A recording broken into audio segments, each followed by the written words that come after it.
BNP জনগণের রায় নিয়ে আগামীতে সরকার গঠন করলে সকল রাজনীতির ঊর্ধ্বে উঠে ক্রীড়াঙ্গনকে সুস্থ ও পরিকল্পনা মাফিক পরিচালিত করবে বলে জানান দলটির স্থায়ী কমিটির সদস্য ডক্টর এজেড জাহিদ হোসেন।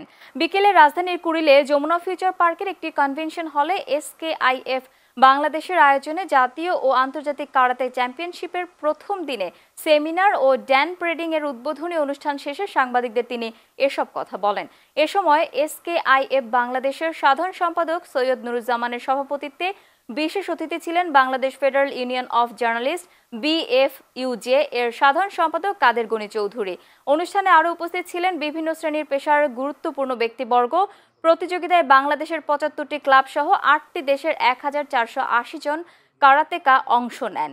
প্রথম দিন শেষে অংশগ্রহণকারীদের মাঝে সার্টিফিকেট প্রদান করা হয়।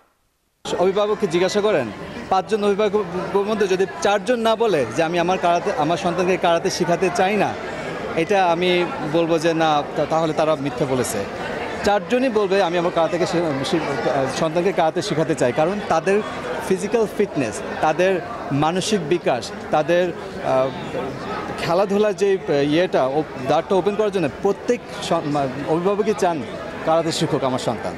বাংলাদেশ জাতীয়তাবাদী দল জনগণের ভালোবাসা নিয়ে আগামী দিনে যদি দেশের মানুষ বাংলাদেশ জাতীয়তাবাদী দলকে ভারপ্রাপ্ত চেয়ারম্যান জনাব তারেক রহমানের নেতৃত্বে দায়িত্ব অর্পণ করে, ডেফিনেটলি বাংলাদেশ জাতীয়তাবাদী দল অন্যান্য সেক্টরের মধ্যে ৩১ দফার মধ্যে আছে ক্রীড়াও, এবং সেখানে ক্রীড়াঙ্গনে সুষ্ঠু, অবাধ এবং একটা সুস্থ পরিকল্পনা এবং মাফিক যাতে ক্রীড়াঙ্গন পরিচালিত হতে পারে, সকল রাজনীতির ঊর্ধ্বে উঠে শুধুমাত্র তার পেশাদারিত্ব দিয়ে যাতে ক্রীড়াঙ্গনের প্রতিটি ফেডারেশন সামনের দিকে এগিয়ে যেতে পারে।